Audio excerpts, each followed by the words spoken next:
وأصحابه الأخيار وأزواجه الطيبات الطاهرات أوصيكم عباد الله وإياي أولا بتقوى الله أما بعد فأعوذ بالله من الشيطان الرجيم بسم الله الرحمن الرحيم إن الله لا يغفر أن يشرك به ويغفر ما دون ذلك لمن يشاء وقال نبي الله سيدنا محمد رسول الله صلى الله عليه وسلم اللهم مغفرتك أوسع من ذنوبي ورحمتك أرجى عندي من عملي صدق نبي الله صلى الله عليه وسلم எல்லாம் உள்ள அல்லாஹ்வின் அன்பும் மேலான கருணையும் நமக்கெல்லாம் வந்து சேரட்டுமாக. நமது உயிரினும் மேலான கண்மணி நபிகள் நாயகம் ஸல்லல்லாஹு அலைஹி வஸல்லம் அவர்களின் அன்பையும் ஷஃபாஅத்தையும் பெறுவதற்கு அல்லாஹ் நம் எல்லோருக்கும் துஆ செய்வானாக.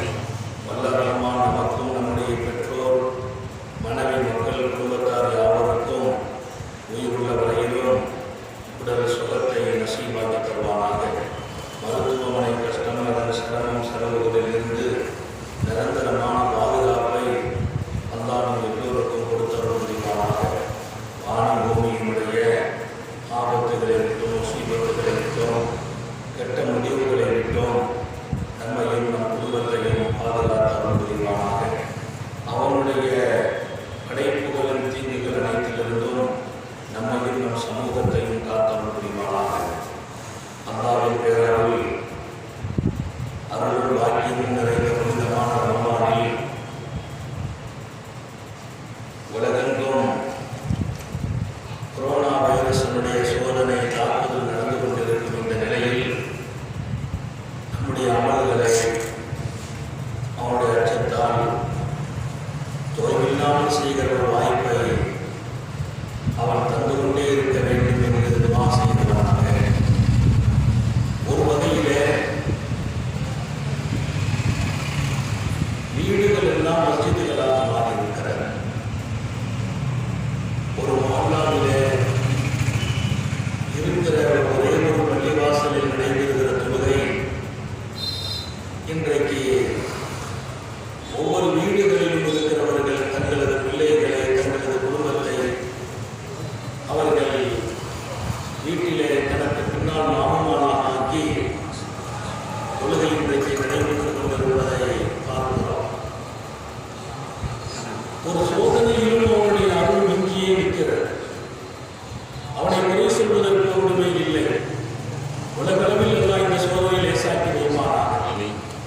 நம்முடைய புனிதமான இந்த மஜ்லிஸுல் அன்வார், நான் நேற்றைய தினம் சொன்னதை போல நம்முடைய ஆரண்ய பாபா அவர்களால் நியமனம் செய்யப்பட்டு கியாமத் வரைக்கும் நடக்கணுங்கிற அந்த வார்த்தை எங்களுடைய காதில் ஒலித்துக் கொண்டே இருக்கும். ஹயாத் வரைக்கும் நடக்கணும் வாப்பாடுகள் சொல்வார். இந்த வருடம் யோசனை செய்து கொண்டே இருந்தபோது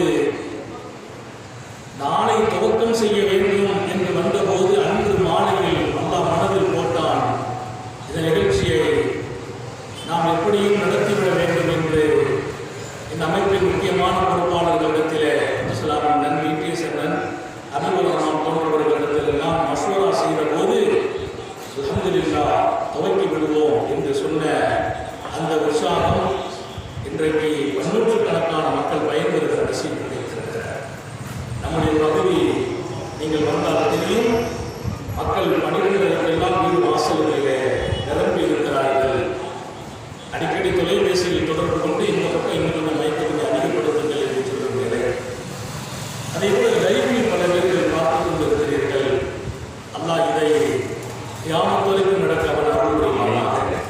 இந்த மஜ்லிஸுல் அன்வார் என்கிற சேவை கியாமத் வரைக்கும் தொடர்பு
நேசிப்பான் என்கிறார்கள் நபிகள் நாயகம் ஸல்லல்லாஹு அலைஹி வஸல்லம். அல்லாஹ் எப்போதும் அவனை புகழ்ந்திருக்க தௌஃபீக் செய்வானாக. இன்ப துன்பங்களில் அவன் பக்கம் எதையும் சேர்க்காமல் நம்முடைய குறையை பார்ப்பதற்கு அல்லாஹ் அருள் புரிவானாக. ஆக அவன் அனைத்திலும் மகத்தானவன். உலகத்தில் அவனுடைய மன்னிப்பு குறித்து எழுதுகிறார். எவ்வளவு வினோதமானது! அவ்வளவு சீக்கிரமா மன்னிக்கிற தன்மைங்கிறது அவன் படைத்த படைப்புகளிலே ரொம்ப இல்லை என்கிறார்கள். அவன் படைத்த படைப்புகள்ல மன்னிக்கிறதுலாம் அவ்வளவு சீக்கிரமான முடியாது. சில பேர் சொல்லுவாங்க, அவ்வளவு சீக்கிரமான மன்னிக்க முடியுமா? நேற்று தான் சண்டை போட்டுருக்கிறாங்க, நீ கல்யாணம் பண்ணணும், அவ்வளவு சீக்கிரமா மன்னிக்க முடியாதுங்கிறான். இன்னும் கொஞ்ச நாள் போகட்டும். மன்னிப்பதற்கு மனசு வருவதில்லை. தவறு செய்தவர்களை மன்னிக்க மனசு வருவதில்லை. மன்னிக்கணுங்கிற கட்டத்துக்குள்ளே நுழைவதே இல்லை. இன்னும் கொஞ்ச காலம் அவன் அப்படிதான் வைக்கணுங்கிறாங்க. நிறைய குடும்பங்களிலே பிள்ளைகள் மீது பெற்றோர்களுக்கு வேகம் இருக்கிறது, கோபம் இருக்கிறது. அதனால பிள்ளைங்க வெளியில் இருக்கிறாங்க. சமாதானத்திற்காக நம்ம போய் பேசினா அதற்கு இப்ப கொஞ்ச நாளைக்கு விட்டு வைங்க, இன்னும் கொஞ்ச நாள் இருந்தாதான் அவனுக்கு புத்தி வரும். உடனே மன்னிப்பதற்கு மனசு இல்லை. பிள்ளைகிட்ட போய் எப்போ உங்க அப்பா வயசாகிட்டாங்க, நீ கொஞ்சம் விட்டு கொடுத்து போப்பா, இல்ல அதில் கொஞ்ச நாளைக்கு அவருக்கு தனிமையில் கிடந்ததுதான் அவருக்கு புத்தி வரணுங்கிறான். அவருக்கு புத்தி வரணுங்கிறான். இப்படி ஒரு காலம். மன்னிப்பதற்கு யாருக்கும், பிள்ளைகளுக்கும் மனமில்லை, பெற்றோர்களுக்கு மனமில்லை. இங்கே காத்தவன் நபியின் ஸல்லல்லாஹு அலைஹி வஸல்லம் அல்லாஹ் மன்னிப்பதில் விசாலமானவன் என்கிறார்கள். ரசூல் ஸல்லல்லாஹு அலைஹி வஸல்லம் நபியிடத்திலே ஒருவர் வந்தார். வந்து சொன்னார், நாயகமே, நான் ரொம்ப பெரிய தவறு செய்து விட்டேன், என்னுடைய நிலை என்னான்னு கேட்டார். கொஞ்சம் பக்கத்தில் வர சொல்லுங்க. நாங்கள் பெருமானார் பக்கத்தில் வர சொல்லுங்க. அவரை கொஞ்சம் பக்கத்தில் கூப்பிட்டாங்க. கூப்பிட்டு சொன்னாங்க, ஒன்றும் இல்லைப்பா, குல் அல்லாஹும்ம மக்ஃபிரத்துக அவ்ஸஅ மின் தன்பி. ஒரு துஆவை கற்றுக் கொடுக்குறாங்க. எப்படிப்பட்ட துஆ? நீ இப்படி ஒரு வார்த்தை மட்டும் சொல்லிடு. அல்லாஹும்ம மக்ஃபிரத்துக அவ்ஸஅ மின் தன்பி. யா அல்லாஹ், நான் எவ்வளவோ பாவம் செய்திருக்கிறேன், கொஞ்சம் மேலே செய்திருக்கிறேன், கீழே செய்திருக்கிறேன், கூடுதலா செய்திருக்கிறேன். என் பாவங்களை எல்லாம் விட உன் மன்னிப்பு விசாலமானது என்று சொல்வாயா? யார் கற்றுக் கொடுக்கிறார்? நபிகள் நாயகம் ஸல்லல்லாஹு அலைஹி வஸல்லம். அதனால திருமக்கள் எழுதுவாங்க, நோன்பு திறக்கிற போது தினமும் இந்த துஆவை 3 தடவை கேட்கணும். இந்த துஆவை, யா வாசிஅல் மக்ஃபிரா ஃபக்ஃபிர்லி, விசாலமாக மன்னிப்பவனே என்னை மன்னிப்பாயாக, விசாலமாக மன்னிப்பவனே என்னை மன்னிப்பாயாக. நோன்பு திறக்கிற நேரத்தில் இந்த துஆவை 3 தடவை கேளுங்கன்னு எழுதுறாங்க. இதை கேட்காம நம்ம நோன்பு திறக்கிறது இல்லை. யா வாசிஅல் மக்ஃபிரா, விசாலமான மன்னிப்புடையவனே, ஃபக்ஃபிர்லி, என்னை நீ மன்னிப்பாயாக என்று பெருமானார் நோன்பு திறக்கிற போது, காலையிலிருந்து நோன்பு வச்சிருக்கிறோம், அல்லாஹ்வுக்காக பசித்திருக்கிறோம், அல்லாஹ்வுக்காக விழித்திருந்திருக்கிறோம், அல்லாஹ்வுக்காக தாகத்தை தாங்கி இருக்கிறோம், பசியை தாங்கினோம், வெயிலினுடைய சிரமத்தை தாங்கினோம். இப்ப நமக்கு ஒரு உற்சாகம், நான் நோன்பு வச்சுட்டேன், அல்லாஹ்வுக்காக பசி தாங்கிட்டேன், அல்லாஹ்வுக்காக தாகத்தை தாங்கிட்டேன். இல்லப்பா, நீ இப்படி கேளு, உன் மன்னிப்பு என் பாவத்தை விட விசாலமானது, என்னை நீ மன்னிக்க வேண்டும் என்று கேள். அப்ப நோன்பு முடிச்சுட்டு என்ன மன்னிப்பு கேட்கிறது? நீ நோன்பு முடிச்சு இறைவனை நெருங்கினாலும் பல நேரங்களில், பல பகல்களில், பல நோன்புகளுக்கு இடையே நீ ஒரு பாவி என்று ஒத்துக்கொள்கிறார். அதனாலதான் தொழுதுட்டு அஸ்ஸலாமு அலைக்கும் ரஹ்மத்துல்லாஹ் சொன்ன உடனே அஸ்தக்ஃபிருல்லாஹ் அல்-அஸீம் அல்லதீ லா இலாஹா இல்லா ஹுவல் ஹய்யுல் கய்யூம் அத்தூபு இலைஹ். தொழுகதானங்க முடிஞ்சிருக்கு, தொழுது முடிச்சிட்டு எதுக்கு பாவ மன்னிப்பு கேட்கிறீங்க என்று கூட சில பேர் விளக்கம் இல்லாமல் கேட்பார்கள். தொழுகை முடித்திருக்கிறேன், தொழுகைதான் முடித்திருக்கிறேன், தொழுகையை முடித்ததற்கு பின்னால் பாவ மன்னிப்பு கேட்க சொன்னாங்க பெருமானார். ஏன்? ரப்பே, உன் கடமை செய்திருக்கிறேன், இதில் என் மனசுல ஏதாவது கர்வம் வந்துடக்கூடாது, அதுக்கு மன்னிப்பு. உன் கடமையை முடித்தேன், நீ சொன்ன மாதிரி நான் செய்திருக்க மாட்டேன், மன்னித்து விடு. உன்னுடைய தொழுகை தான், தொழுகையிலும் கூட குறை இருக்கிறது, என் மனசிலே எண்ணங்கள் சரியில்லாமல் போயிருக்கலாம், நான் ஓதன வரிகளில் தவறுகள் நடந்திருக்கிறது. எங்கேயுமே என்னை திருப்திப்படுத்தி நான் பார்ப்பதற்கு ஒரு இடத்தை அல்லாஹ்வும் ரசூலும் கொடுப்பதில்லை. ஏன்? உன்னை நீ திருப்திப்படுத்தி பார்த்து விட்டால் அடுத்த கட்டம் அதற்கு மேல் நீ நகரமாட்டாய். உன்னை திருப்திப்படுத்தி பார்த்து விட்டால் அதற்கு மேல் நீ நகரமாட்டாய். உன்னுடைய அடுத்தடுத்த எட்டுக்கள் அல்லாஹ்வை நோக்கி இன்னும் அதிகமாக வேண்டும், அல்லாஹ்வினுடைய பாதையை நோக்கி அதிகமாக வேண்டும். நீ உன்னை திருப்திப்பட்டு விடக்கூடாது என்கிறார்கள் பெருமானார் ஸல்லல்லாஹு அலைஹி வஸல்லம். பாத்தூரிலிருந்து வெளியில வந்தாங்க பெருமானார், குஃப்ரானக், பாத்தூர் வெளியில வந்தாங்க, குஃப்ரானக் ரப்பே, உன்னுடைய மன்னிப்பை கேட்டவனாக வெளியே வருகிறேன் என்கிறார். கேட்கிறாங்க பெருமானார். இப்ப ஏன் குஃப்ரானக்னு சொன்னாங்க? அல்ஹம்துலில்லாஹ், எல்லா புகழும் உனக்கு. அல்லதி அல்ஹபானி லதா வாஃபானி, எனக்கு நோவினை கொடுத்துக் கொண்டிருந்த என்னுடைய நஜீசுகளை, கழிவுகளை என் உடலை விட்டு வெளியாக்கினாயே, உனக்கு எல்லா புகழும். அந்த துஆவில் நிறைய பொருள் இருக்கிறது. என்ன 2 நாள் யூரின் போகலன்னா நம்ம நிலைமை என்னன்னு நமக்கு தெரியும். 2 நாள் மோசம் போகல நம்ம நிலைமை என்னன்னு தெரியும். அப்ப எனக்கு நோவினையாக இருந்த, நோவினை தந்து கொண்டிருந்த கழிவை நீக்கி உனக்கு புகழ் என்று துஆ செய்றாங்க. அந்த துஆவுக்கு முந்தி ஓஃபரானக்கான உன்னுடைய மன்னிப்பை கேட்டு வெளியில் வர்றாங்க. பாத்ரூம்ல வெளியில வர்ற போது சலாம் கொடுத்த பின்னால மன்னிப்பு கேட்க சொல்றாங்க. நோன்பு திறக்கிற போது யா வாசியல் மக்ஃபிரா, விசாலமாக மன்னிப்போனே என்னை மன்னிப்பாயாக கேட்க சொல்றாங்க. பாத்ரூம் விட்டு வெளியில வர்றாங்க. வருகிற போது சர்க்காரையாலும் குஃப்ரானக், உன் மன்னிப்பை கேட்கிறேன். ஏன் பாத்ரூம்ல என்ன தப்பு நடந்து போச்சு? இல்ல, ஒரு சில நிமிடங்கள் உன்னுடைய திக்ர் இல்லாம உள்ள உட்கார்ந்துட்டல்ல, என்ன மன்னிப்பாய். அந்த தும்முனா கூட அல்ஹம்துலில்லாஹ் சொல்லக்கூடாது. உன்னுடைய திக்ர் இல்லாமல் உள்ளே இருக்கிறேன். அப்ப மன்னிப்பு கேட்பதற்கு குறிப்பிட்ட நேரம் எல்லாம் சொல்லி தரல. தஹஜ்ஜத்துக்கு எழுந்திருந்த உடனே கேட்கிறாங்க ஸல்லல்லாஹு அலைஹி வஸல்லம், யா அல்லாஹ், என்னுடைய மக்ஃபிரலி, என் பாவத்தை நீ மன்னிப்பாயாக. தஹஜ்ஜத்துக்கு எழுந்திருத்து உது செய்து விட்டு தக்பீர் கட்ட வேண்டிய அந்த நேரத்தில் மக்கள் எல்லாம் உறங்கிக் கொண்டிருக்கிற போது தொழுகையில் நிற்கிறோம். அந்த நேரத்தில் நம்மை மாதிரி யார் என்று எண்ணம் வந்துடக்கூடாது. என்ன மன்னிச்சிருந்து சொல்லிட்டு தக்பீர் கட்டுங்கிறாங்க ஸல்லல்லாஹு அலைஹி வஸல்லம்.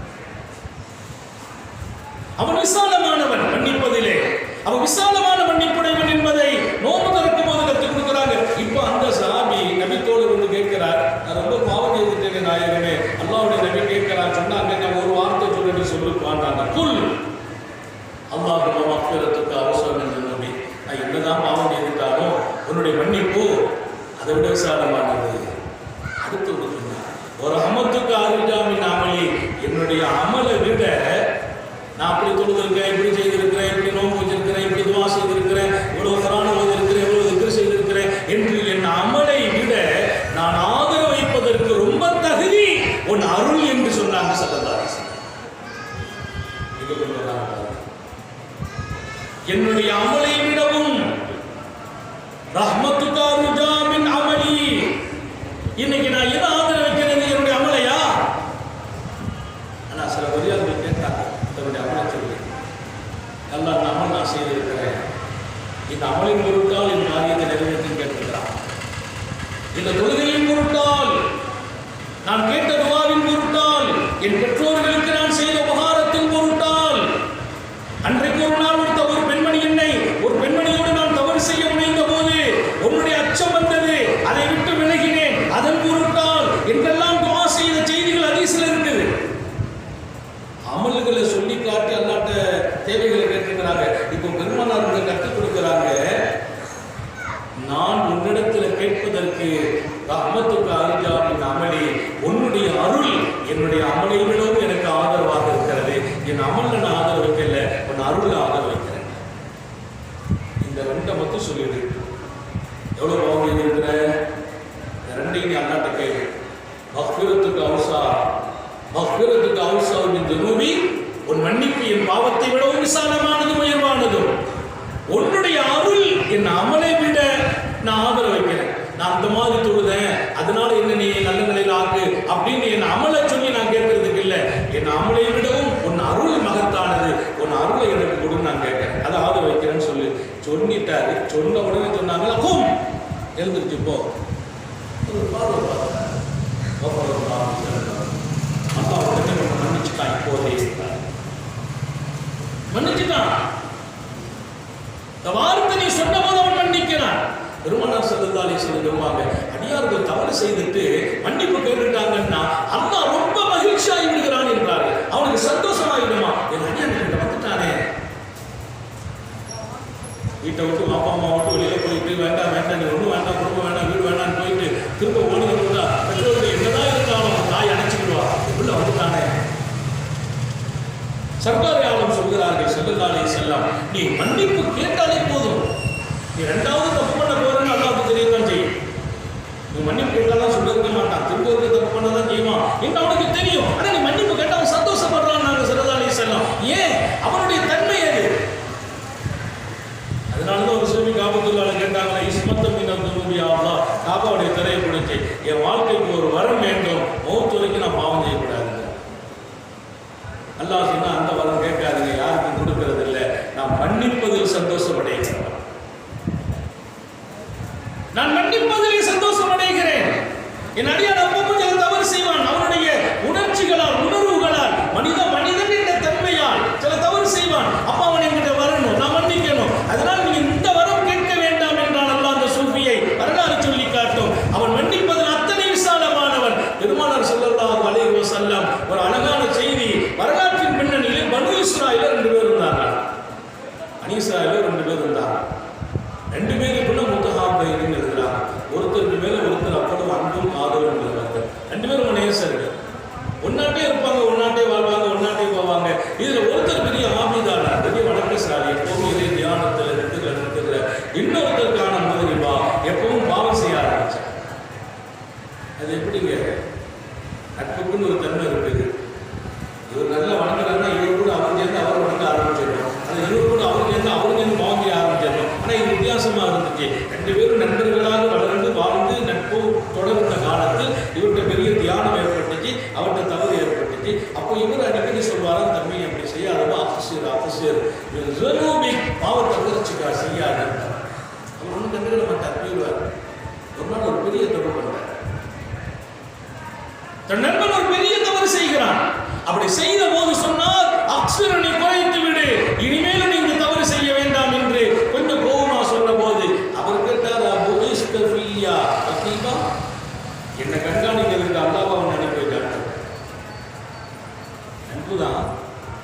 கொஞ்சம் கோபப்பட்டு அவர் சொன்னார், நீ குறைச்சிக்கா, இனிமேலும் இந்த மாதிரி தப்பு பண்ணக்கூடாதுன்ற போது அவர் சொன்னாரா, எனக்கு கண்காணிப்பாளனா அல்லாஹ் உன்னை அனுப்பினானா, அபு இஸ்கஃபியா அகீபா, நீ அல்லாஹ்வால் அனுப்பப்பட்டாளா, நீ நபியா, நீ ரசூலா, என்னக்கா இனிமேல் உனக்கு பொறுப்பு தரப்பட்டிருக்கான்னு கேட்டார். உடனே அவர் சொன்னார், லா யக்ஃபிருல்லாஹ் வல்லாஹி லா யக்ஃபிருல்லாஹு அபதா, அல்லாஹ் மீது சத்தியமா உன்னை அல்லாஹ் மன்னிக்க மாட்டான். வலா யதுல்லன்னல்லாஹுல் ஜன்னah, உன்னை அல்லாஹ் சொர்க்கத்துக்கு அபதா எந்த காலம் கொண்டு வர மாட்டான். நான் இவ்வளவு நாளா துஆ செய்தேன், நீ நல்லா ஆயிடணும், நம்ம 2 பேரும் இன்னும் ஒண்ணா இருக்கிற மாதிரி அங்கேயும் போய் ஒண்ணா இருக்கணும். என்னை நண்பர்கள் அப்படி ஆசைப்படுவான், அங்கேயும் ஒண்ணா இருக்கணும். சில பேர் துன்யாவில் சவுண்ட் இருக்கிறவங்க கூட இருப்பாங்க, பஸ் இருக்கிற இடத்துல ஒட்டுன்னு சொல்லுவாங்க, பார்த்துருக்கீங்களா? கொஞ்சம் நம்ம கொஞ்சம் சவுண்டாக இருந்தோம், வசதியாக இருந்தோம்னா நம்ம கூட ஒட்டிக்கிட்டு இருப்பாங்க, கொஞ்சம் நம்ம படிக்கணும் ஆகிட்டோம்னா நோண்டுருவாங்க. ஆனால் அதல்ல,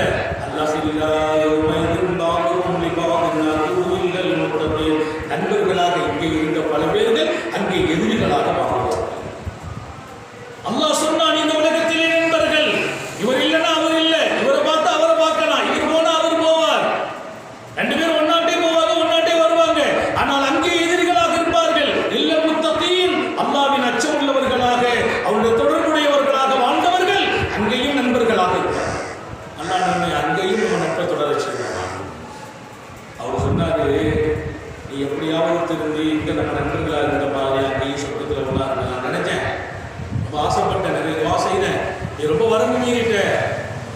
கேட்டா என்னை நம்பியான்னு கேட்கிற, நீ ரசூலான்னு கேட்கிற, அல்லாஹ் உன்னை வந்து என்னை கண்காணிக்க அனுப்பிட்டான்னு கேட்கிற. இப்போ நான் சொல்றேன், ஆபதா, எந்த காலத்திலும் அல்லாஹ் உன்னை மன்னிக்கவே மாட்டான். இன்னும் சொல்கிறேன், ஆபதா ஜன்னா ஆபதா, சொர்க்கத்தில் அல்லாஹ் கூட்டு வருவான். ஓ, சொர்க்கம் இல்லைங்க. இது வேகத்தில் துவா செய்திருக்கார், முடிஞ்சு போச்சு. வரலாற்று பெருமக்கள் அழகாக பதிவு செய்வார்கள். 2 பேரும் மரணமான பின்னால் அல்லாஹ்வின் தர்பாருக்கு 2 பேரும் அழைக்கப்பட்டார்கள். அழைக்கப்பட்ட போது அல்லாஹ் அந்த பாவியை கூப்பிட்டான். கூப்பிட்டு சொன்னான், நீ சொர்க்கம் போவாய், நீ சொர்க்கம் போ. அவருக்குக்கா உன்னை நான் மன்னித்து விட்டேன் என்றான். இவரை கூப்பிட்டான், வணக்கசாலியை, நீ நரகம் சென்று விடு என்றான். ஏன் ரப்பே, நான் ஒரு நிமிடம் உன்னை மறக்கவில்லையே. அல்லாஹ் சொன்னான், நான் படைத்த என் அடியான், அவன் தவறு செய்கிறான், அவன் திருந்துவான், வாய்ப்பு கொடுக்கிறேன், உடனே நான் யாரையும் தண்டிப்பதில்லை. நீ எப்படி சொல்லலாம், காலமெல்லாம் உனக்கு மன்னிப்பு இல்லை என்று சொன்னாயா இல்லையா? உனக்கு சொர்க்கமே இல்லை என்று நீ சொன்னாயா இல்லையா? என் அடியானுடைய உள்ளத்தை நீ வேதனைப்படுத்தினாய். இன்னொரு பக்கம் மன்னிக்க மாட்டேங்கிற என்ன செய்தி நீ எப்படி சொல்லலாம்? மன்னிக்கிறது நான் ஆச்சே, நான் மன்னிக்க மாட்டேன்னு சொன்னா என் மேல இருக்கிற நம்பிக்கை அவனுக்கு போயிடுமே. என் மேல இருக்கிற நம்பிக்கை நீ போக செய்தாய், அந்த ஒன்று போதும், நீ நரகம் போதும். எல்லாம் பாதுகாப்பா. பாவியை கூட பாவின்னு சொல்லாத.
எல்லையை தாண்டி போனதாலே மிதித்ததாலே அல்லாஹ் சொன்னான், இனிமேல் இப்படி ஒரு வார்த்தை உங்கள் நாவில் புறப்பட்டால் உங்களை நபிமார்களின் பட்டியலிருந்து நீக்கி விடுவேன்.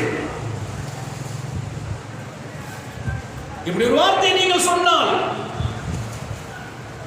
அடியார்கள் தவறு செய்கிறவர்கள் மன்னிக்கிற மனசு உங்களுக்கு இருக்கிறதோ இல்லையோ, நான் மன்னிக்கிறவன், என் மன்னிப்பை நீங்கள் எப்போதும் குறைத்து பேசாதீர்கள். அவன் மன்னிக்க மாட்டான்னு சொல்ல கூட நம்ம சாதாரணமாக சொல்லிடுவோம், உன்னை எல்லாம் ஒரு வாரம் எல்லாம் மன்னிக்க மாட்டான் அப்படி சொல்றவங்க நிறைய இருக்கிறாங்க. ஊங்கிறதுக்கு வாங்குறது அன்னைக்கு சொன்னார், என் கொஞ்சம் 3 தடவை சொல்லிட்டவங்க எல்லாம் மன்னிக்க மாட்டாங்க. அந்த அம்மா சொல்லிட்டு அது அங்கே போய் நம்ம பார்த்துருவோம், அங்கே போய் பார்த்துருக்கோம் யாரும் மன்னிக்க மாட்டாங்க. அந்த பனி இஸ்ராயேல் சம்பவத்தை அந்த அம்மா தெரிஞ்சிருக்கும் போல தெரியும். அவர் சொல்றார், எங்க வீட்டை மாட்ட நான் 100 தடவை சொல்லிட்டேன், அவருக்கு இன்னும் தைரியத்தில் சொல்றான், அங்கமா பார்த்துக்கிடுவோம் அவன் யாரை மன்னிக்கிறான் யாரை மன்னிக்க மாட்டான்னு. கரெக்டாக தான் சொல்லுது. ஏன்னா மன்னிக்க மாட்டோம்னு சொன்னா அவங்களுக்கு தான் நல்லா தண்ணி பாட்டு வருது. இவர் சொல்ற என்ன தைரியம் பாருங்க, 100 தடவை சொல்லி அவனுக்கு தைரியம் போகல. அவன் ரொம்ப வித்தியாசமானவன், ஆச்சரியமானவன், அவன் மன்னிப்பதிலே மகத்தானவன். பாவம் என்பது தவறுதான், அதுல ஒன்று மாற்றம்லாம் இல்லை. ஆனா தவறு செய்யக்கூடியவர்களுக்கு அவன் அருள் இல்லை என்றால் யாருடைய அருள் கிடைக்கும்? இன்னைக்கு சில விஷயத்தை நான் உங்களோட பகிர்ந்து கொள்ள பிரியப்படுகிறேன். நிறைய நேரங்களில் நமக்கு வரக்கூடிய அருள்படைகள் கூட நம்முடைய பாவங்களால் தடுத்து நிறுத்தப்படுதுங்கிறதெல்லாம் மறந்துடக்கூடாது. எல்லாம் மன்னிக்கிறாங்கிறதுல மாற்றம் இல்லை. அதே சமயம் தவறுகளிலிருந்து நாம் பாதுகாப்பு பெற்று வாழ வேண்டும் என்பது முக்கியமானது. நிறைய ஞாபகத்துகளை அடியார்களுக்கு அல்லாஹ் வராமல் தடுத்தது அல்லாஹ் அல்ல, நீ செய்த பாவம் என்றார்கள் பெருமானார். இன்னல் ஆப்தல் ஐயகரும் ரிசுக்க பித்தமியசே, மனிதனுக்கு கிடைக்க வேண்டிய நிறைய ஞாபகத்துகளும் ரிசுக்குகளும் அவனுடைய தவறுகளாலும் பாவங்களாலும் அது தடுத்து நிறுத்தப்படுகிறது என்கிறார்கள் பெருமானார் ஸல்லல்லாஹு அலைஹி வஸல்லம். வானத்திலிருந்து எதிர்பார்க்கக்கூடிய ரஹ்மத்து வரல, தேவையான நேரத்தில் மழை பெய்யலையா, அல்லாஹ் ஒன்றும் குறை செய்யல, இங்கே பாவங்கள் மிகைக்கிற போது அது நிறுத்தப்படும் என்றார்கள் பெருமானார் ஸல்லல்லாஹு அலைஹி வஸல்லம். அதில் கவனம் இருக்கணும். அல்லாஹ் மன்னிக்கிற அளவுக்கு விசாலம் இருக்கிறது. அவன் நூதனமாக மன்னிக்கிறான், ஆச்சரியமாக மன்னிக்கிறான். இப்படிப்பட்ட வணக்கசாலையை விட ஒரு பாவிக்கு மன்னிப்பு வழங்கி விட்டான் என்பதையெல்லாம் தாண்டி பாவம் என்பதும் பெரிய சோதனை என்பது மறந்துடும். அதனால பாதிப்பு நிறைய இருக்கு. ஒரு அவசியமான செய்தி சொன்னா நீங்க உங்களை மாத்திக்கிட்டீங்க நினைக்கிறேன். பாவத்தில் ஒருத்தர் பிடிவாதமாக இருக்கிறார், தொடர்ச்சியாக இருக்கிறார், காலத்தில் என்ன சொன்னாலும் 4 பேருக்கு முன்னால் சரியாயிட்டு அப்புறம் ரகசியமா பாவம் செய்துட்டே இருக்கிறார் என்று சொன்னால் அவர் எத்தனை பெரிய வணக்கம் செய்தாலும் அப்படி தொடர்ச்சியான ரகசிய பாவங்களை செய்பவர் கடைசி நேரத்தில் சோதிக்கப்படுவார். பல பேர்களுக்கு ஈமான் கொடுக்கப்படும். சல்புல் ஈமான், ஈமான் எதனால் கொடுக்கப்படும்? அல் இஸ்லாம் குரு பாவத்தில் கொஞ்சம் பிடிப்பா இருந்துகிட்டே இருக்கிறாங்க பாருங்க. அப்படிப்பட்டவங்க வணக்கம் வழிபாடுகள் இருந்த போதிலும் ஈமானில் சோதிக்கப்படுறாங்க. அல்லாஹ் எல்லாரையும் பாதுகாப்பாங்க. இப்படி கடைசி முடிவு நல்லதாக கைப்பாங்க. காத்தமுன் நபியின் ஸல்லல்லாஹு அலைஹி வஸல்லம் மிகப்பெரிய இடத்துல கொண்டு நம்மை அல்லாஹ்வுடைய சிபத்தை சொல்லி நம்முடைய வாழ்க்கையை கொண்டு போறாங்க. அல்லாஹ்வின் மீது ஒரு நல்ல அபிப்பிராயத்தை நமக்கு உண்டாக்குறாங்க. அவன் மீது நல்ல அபிப்பிராயத்தை போக்குறவங்களை கூட அவன் நேசிக்கிறது இல்லை. அவன் மீது ஒரு ஆயத்தில் அழகா சொன்னா, இன்னல்லாஹ் லா யக்ஃபிரு அன் யுஷ்ரக பிஹி, அவன் ஒன்றை மட்டும் மன்னிக்க மாட்டான், அவனுக்கு நிகராக இணையாக துணையாக இன்னொன்னை நீ கற்பித்தால் மன்னிக்க மாட்டான். அவனுக்கு நிகர் ஒன்றை இல்லை, எல்லாரும் ஏற்றுக்கிட்டோம், இறைவன் ஒருவன். அவனுக்கு நிகராக இணையாக துணையாக நீ ஒன்றை கற்பித்தால்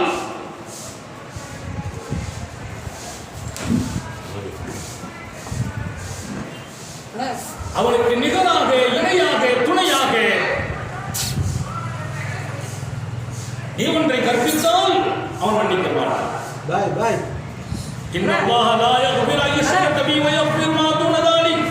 அதை தவிர உள்ள அத்தனையும் மன்னிப்பான் என்கிறார்கள் பெருமானார் ஸல்லல்லாஹு அலைஹி வஸல்லம். அல்லாஹ் குர்ஆனிலே சொன்ன செய்தி. அல்லாஹ் குர்ஆனிலே சொன்னான். எப்படி? அவனுக்கு இணை கற்பித்தால், அவனுக்கு துணை சொன்னால், அவனுக்கு நிகராக இன்னொன்று நீ காட்டினால் மன்னிக்கிறது இல்லை. அதை தவிர உள்ள அனைத்தையும் ரப்புல் ஆலமீன் மன்னிப்பான். அப்படியானால் வாழ்க்கையில் நாம் ஒன்றை புரிந்து கொள்ள வேண்டும், அவன் மன்னிக்க தயாரா இருக்கிறான். இன்னொரு செய்தி சொன்னாங்க ஸல்லல்லாஹு அலைஹி வஸல்லம், நீ மன்னிப்பு கேட்க தயாரா இல்லைன்னா நிறைய பேர் சேர்த்து வச்சுக்கிறது. நான் ஒருத்தர் சொன்னேன், ஐயா போகுது வயசாகி போகுது, மொத்தமாக ஆயிரங்களை பள்ளிவாசல் வந்துருங்களேன், தாடியெல்லாம் வச்சிருக்கிறேன். அப்படியே வயசாயிட்டு பக்குவமாக வந்து இல்லாமல் பிரகாசம் வந்துருக்கல விட்டு விட்டு வர்ற ஆளாக இம்மா வந்துட்டு போவார். வயசாகி போச்சு, நீங்கள் வந்துட்டு போகலாமே, கரெக்டாக இருக்கலாமே, கொஞ்சம் தாண்டியெல்லாம் வச்சு அது அவர் சொன்ன பதில் இன்னும் 2 வருஷம் ஆனார். அப்போ உங்கள் பக்கத்துலேருந்து இருப்பேன். எனக்கு நம்பிக்கை எப்படி அவருக்கு 2 வருஷம் வரைக்கும் எனக்கே நம்பிக்கை இல்லை. அடுத்த நிமிஷம் நம்ம நிலைமை என்னன்னு தெரியல, அடுத்த நிமிஷம் என்னன்னு தெரியல.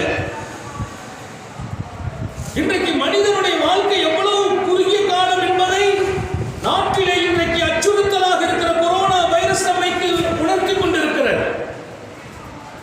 எத்தனையோ லட்சத்தை காவு கொண்டு விட்டது. அல்லாஹ் அந்த சோதனையில் இந்த நாட்டையும் நம்மையும் பாதுகாப்பானாமே. அவர் சொன்னார் 2 வருஷம் இன்னும் கவலைப்படாது, நான் கவலைப்படணும், இன்னும் நம்பிக்கை சொல்றேன். சீதேவிக்கு பிரகாசத்துக்கு வந்துட்டு அல்லாவுடைய தப்பு இருந்துடலாமான்னு சொன்னா அது 2 வருஷம். அப்ப பாருங்க, மன்னிப்பதற்கு அவன் தயார், மன்னிப்பு பெறுவதற்கு நாம் தயாரா? நாம் காலத்தை கடத்துகிறோம், பிற்படுத்துகிறோம்.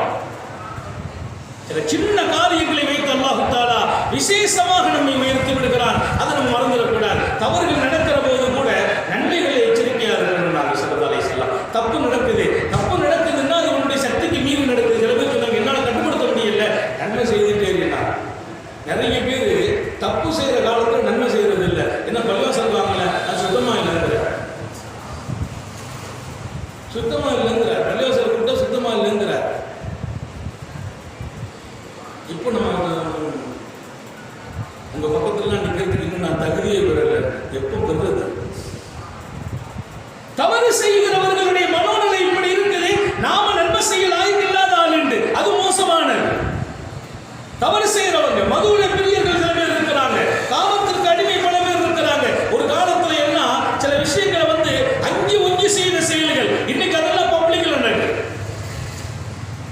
அங்கி ஒங்கி வாங்க ஒரு தப்பு செய்யறதுக்கு, ஒரு காரியத்தை செய்யறதுக்கு, இன்னைக்கு அதெல்லாம் பப்ளிக்ல நடக்குது.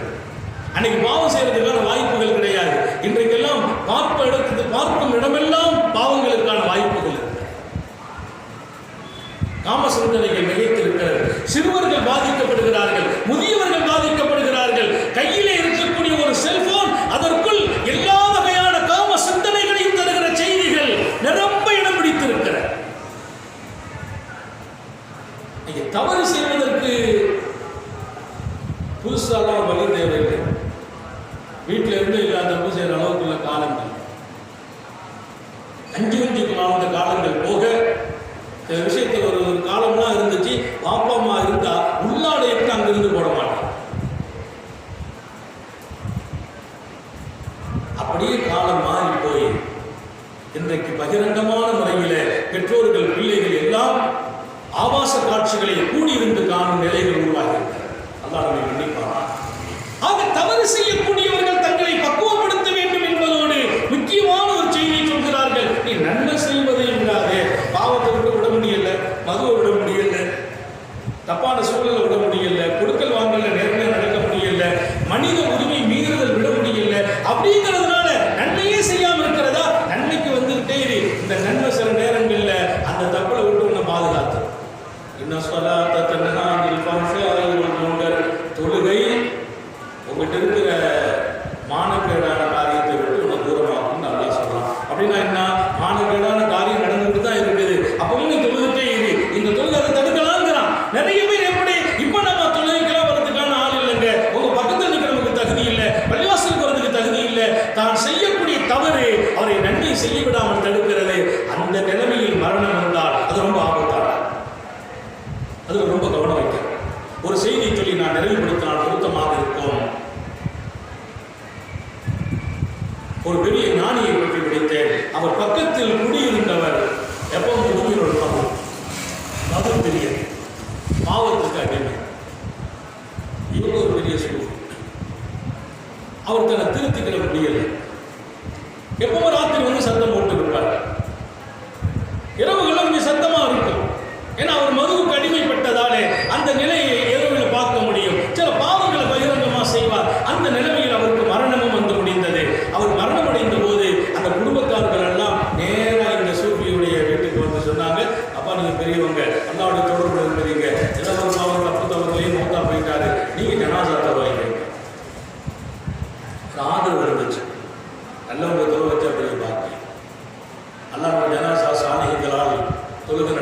உதவி செய்வார். பெரியவங்க தொலை வைக்கிறது ஒரு பெரிய பாக்கியம். நீங்க தொலை வைங்க, அதுக்கு அல்லா மன்னிக்கிறார். அவர் ரொம்ப சங்கடப்பட்டார். ஏன்னா அவர் கண்ணால பார்த்தவர்,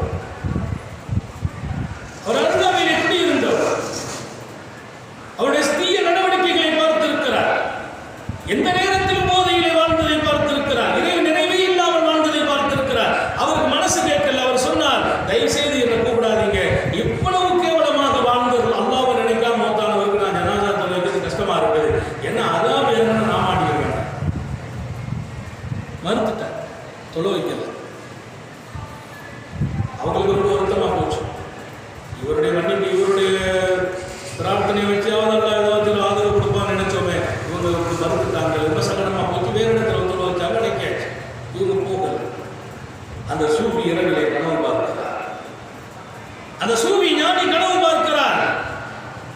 இன்று காலையிலே மரணமாகி தான் தொலை வைக்க மாட்டேன் என்று சொன்ன அந்த மனிதன் சொர்க்கத்தில் பட்டாடையில் அமைந்திருக்கிறார். சொர்க்கத்தில் பட்டாடையில் இருக்கிறார்.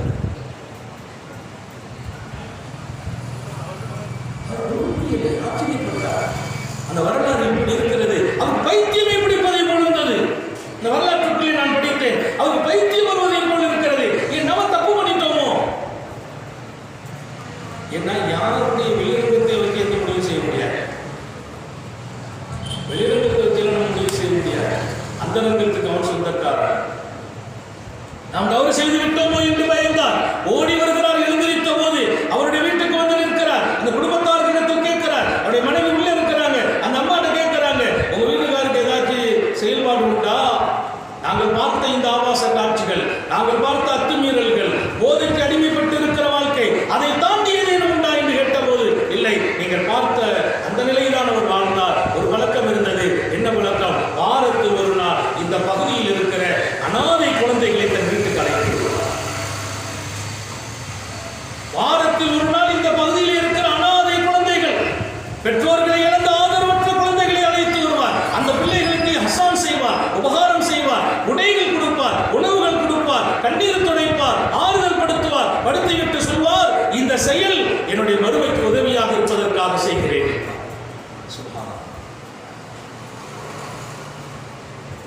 அனாதை குழந்தைகளை தூக்கி சுமக்கிற அந்த வாழ்க்கை அவருக்குள்ளே இருந்தது. அவர் போதையாக இருப்பார். அவர் ரொம்பவே தவறான வாழ்க்கையில் இருப்பார். ஆனால் வாரம் அந்த நாள் ரொம்ப மகிழ்ச்சியாகுவார். பிள்ளைகளை எல்லாம் அழைத்து வருவார். அந்த பிள்ளைகளுக்கு உணவளிப்பார், உடை கொடுப்பார். அந்த பிள்ளைகளிடத்தில் துஆ செய்ய சொல்வார். என் மறுமைக்காக துஆ செய்யுங்கள் என்பார். அந்த காட்சி எங்களை ரொம்பவே வியக்க வைத்திருந்தது என்றார். இந்த பெரியார் சொன்னார், சுப்ஹானல்லாஹ், அல்லாஹ் ரப்பல் ஆலமீன் எத்தனை பெரிய கருணை உள்ளவன். இந்த காரியம் அவருக்கு மறுமையில் கிடைத்து விட்டது.